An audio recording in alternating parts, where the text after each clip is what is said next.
Boa tarde a todos.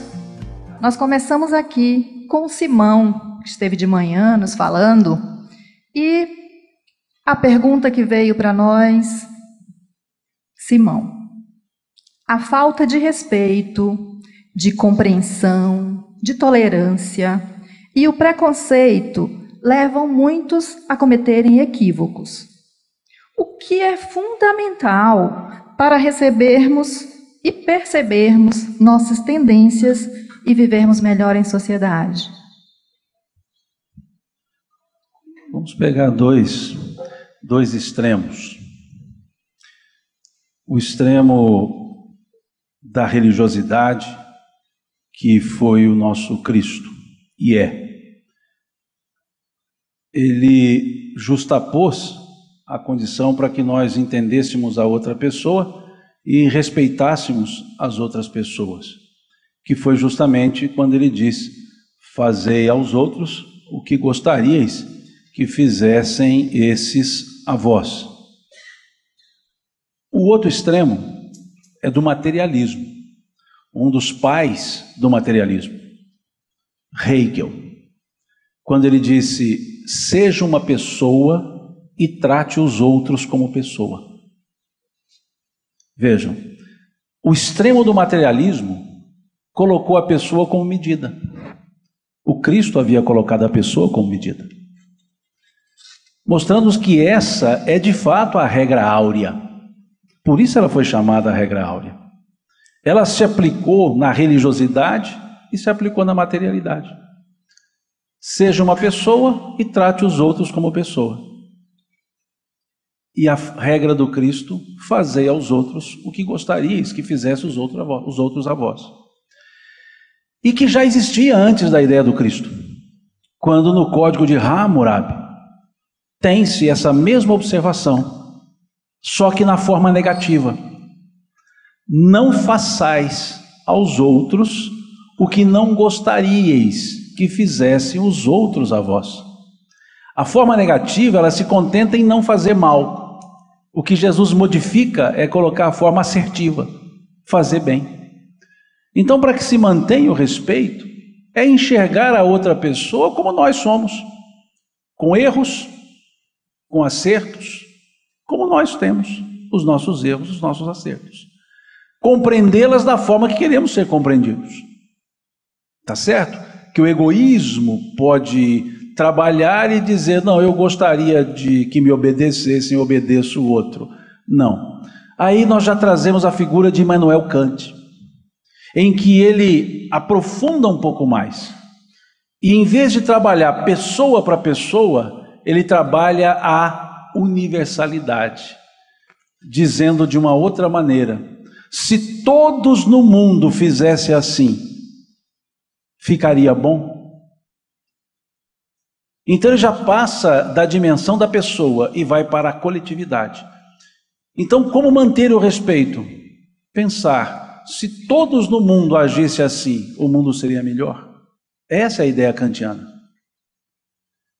Que vemos lá de Hammurabi, Jesus ajusta, vem o pensamento kantiano, depois hegeliano, e dizendo as mesmas coisas. Respeitemo-nos da forma que gostamos de ser respeitados. Busquemo-nos a qualidade nos relacionamentos, a qualidade na vida. E assim nós teremos o respeito a todas as pessoas, a todas as instituições, porque estamos aprendendo a nos respeitar, respeitando as próprias pessoas. É a regra áurea, é a regra do Cristo. Obrigada, Simão. Esperamos que tenha sido respondida. Jorge, a transformação, nós sabemos, ela se dará de dentro para fora, de acordo com a sua fala. Como compreender isso levando à ação efetiva, não confundindo com o egoísmo? Bom, esse processo ele não é só de dentro para fora, e nem só de fora para dentro. Ele tem que ser simultâneo. Nós temos que transformar intimamente e a mudança interior tem que mudar o mundo à nossa volta. Mudar o mundo à nossa volta sem a mudança interior não é o objetivo do Espiritismo. Mas mudar internamente sem oferecer à sociedade a mudança que a gente tem para fazer também não é. O nosso objetivo é transformar dentro e fora, dentro e fora. A grande preocupação que a gente tem que ter nessa mudança interior é preocupar-nos conosco no sentido da nossa salvação. Porque às vezes a gente fica preocupado com a salvação do outro, como o Simão comentou hoje de manhã, e nos esquecemos de nós. É importante lembrar que Deus deu uma alma para cada um. Sabe para quê? Para cada um cuidar da sua. Então a gente tem que salvar a nós. A mudança tem que ser interior, porque o que ocorreu com o cristianismo? O cristianismo, o movimento cristão, correu para cultuar Jesus ao invés de viver a sua doutrina. E nós corremos o risco de fazer a mesma coisa com o espiritismo, correr para o lado de fora e não ir para o lado de dentro. Então, reconhece-se o espírita pelo número de tarefas espírita que tem, pelo número de prato de sopa que distribui, pelo número de coisas que faz do lado de fora. Não é. É pelo que ele faz do lado de dentro. Agora, se ele muda do lado de dentro, ele muda do lado de fora. Mas nós vamos nos iludir todas as vezes que nós acharmos que nós seremos reconhecidos pelo muito fazer, e não será. Será pelo muito sentir. Só que quem sente, faz. Mas não necessariamente quem faz, sente. Então, é do lado de dentro? Sim, mas se está acontecendo do lado de dentro, acontece também do lado de fora. Se acontecer do lado de fora e não acontecer do lado de dentro, tem seus méritos. Nós passaremos a ser pessoas que temos méritos. Quem tem mérito vai ser socorrido por outro. Por isso que tem mérito. Quando a gente se ilumina, não é necessário mais que ninguém interceda. Nós somos os promotores da nossa própria felicidade. Então, há uma diferença entre ter mérito e ter em si a luz alcançada por si mesmo. Então, mudança interior, sim, mas essa mudança tem que ter mudança do lado de fora. Agir pelo conhecimento e buscar daquilo que não se conhece para partir para a ação efetiva, né? Obrigada. Marco, muitas vezes, dizendo que precisamos servir ao Cristo, cometemos excessos nas relações na casa espírita e fora dela. Como abordar companheiros com essa atitude? O capítulo das relações humanas no Espiritismo e fora dele é um capítulo extremamente delicado para todos nós. As pessoas que atropelam as coisas é porque não se deram conta do tempo de Deus. Há um tempo para as coisas amadurecerem e acontecerem. Particularmente no Espiritismo, nos centros espíritas, esse é um problema que já passou da hora de nós, no movimento espírita, selecionarmos essa questão e eliminarmos ou minimizar essa questão. Porque nós já temos um entendimento com Kardec, como nós dissemos, da reencarnação, do tempo de Deus, que as coisas vão amadurecendo paulatinamente. Então, não vai acontecer de uma hora para outra, as coisas ou as questões não vão ser implantadas de uma hora para outra. Há um tempo para isso. Então, enquanto espírita, eu vou prestando atenção nisso, vou estabelecendo as atividades e vou deixando elas amadurecerem. E isto ocorre também porque as pessoas se esquecem de dar um tempo para si. Porque quando a pessoa tem um tempo para si, para cuidar da parte profissional, cuidar dos seus filhos, cuidar do seu cônjuge, sair, viajar, ter tempo para viver a sua vida em plenitude, ele começa a fazer as atividades dentro daquilo que ele pode acompanhar. Quando ele tem uma vida agitada, ele quer fazer o mundo, conquistar o mundo de uma hora para outra, ele passa para as pessoas o que ele inventa. Eu tinha um amigo que já está aposentado, que o apelido dele era Taco, que ele sempre dizia, tá contigo, ele inventava mil coisas, tá contigo, Taco, porque sempre tá contigo, porque ele não tinha noção daquilo, ele queria que o mundo, que a instituição se transformasse de uma hora para outra. Então nós precisamos tomar cuidado em não nos tornarmos esse tipo de pessoa, que eu acho que é o mais grave, que mina as relações humanas, primeira coisa. Vê se eu não estou fazendo isso, não estou me impondo limite. Ah, mas eu tenho uma velocidade, eu sou uma pessoa agitada, eu gosto das coisas. Tá, você. Então você pega um centro dentro do seu quarto, e aqui dentro do seu quarto você faz tudo isso lá no seu centro espírita pessoal. Mas não atormenta a vida das pessoas, senão as pessoas ficam complicadas. Quando eu tenho uma pessoa convivendo comigo nesse ínterim, muito cuidado. Primeira coisa, orar por essa pessoa. Bastante. Pedir aos bons espíritos, a Deus e a Jesus, que a envolvam. O segundo, tomar medidas para que a ação dessa pessoa possa ser um pouco limitada, para que ela não avance por demasia. Até o momento em que haverá uma reunião e aí as pessoas vão discutir plenamente os problemas que sejam surgindo. Finalizando a resposta, muito cuidado com as relações humanas. Tenha sempre muita paciência, prepare-se para o que vai falar e se não tiver condições de falar, controle emocional para falar, silencie. Às vezes é melhor do que romper tudo e colocar todo um trabalho a perder. Obrigada. E, Jorge, pode-se inferir que, em decorrência da invigilância do povo brasileiro, o aumento da violência, do sectarismo e da intolerância de toda a ordem tem sido incentivada com o concurso das forças contrárias espirituais ao Evangelho? Sim. Bom assim, né?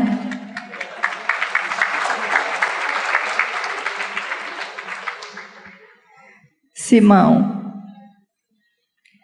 como equilibrar o que eu quero e o que o outro quer, sem com isso nos tornarmos indiferentes quando o outro divergir do meu modo de pensar e de agir? Eu acho que o Jorge é mineiro. Ele foi econômico numa resposta que tem que aprender isso lá, né? Uma palavra só para isso, se chama alteridade. O que é alteridade? A capacidade de viver com os diferentes. É aprender a discordar sem gostar menos. Só isso.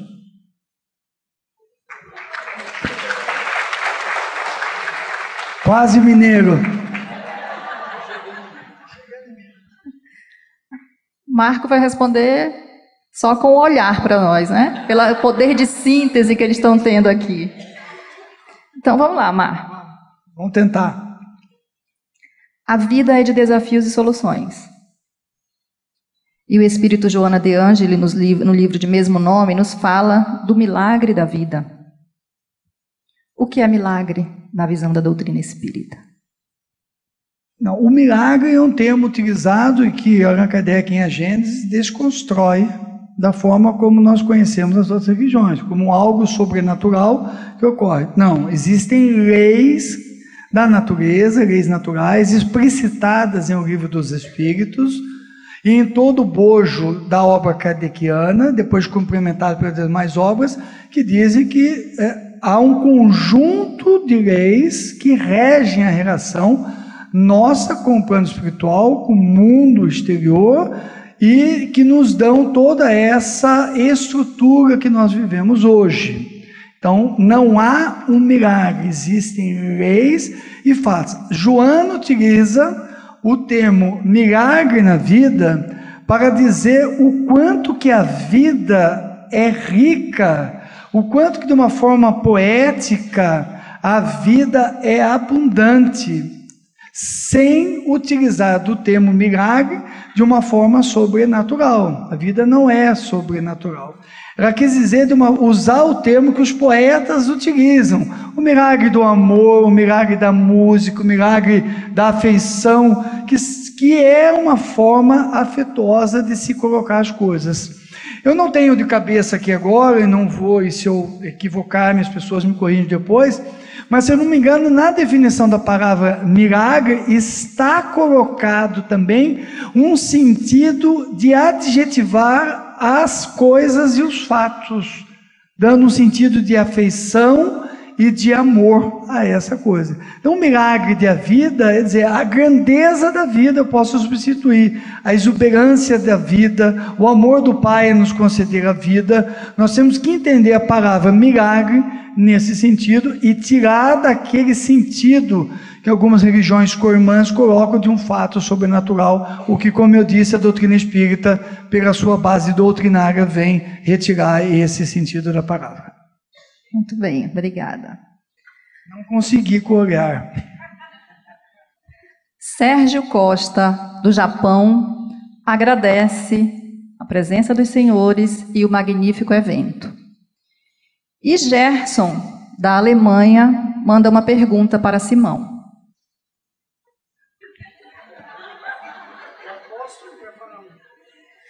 Como a tecnologia pode contribuir para uma vida melhor em sociedade?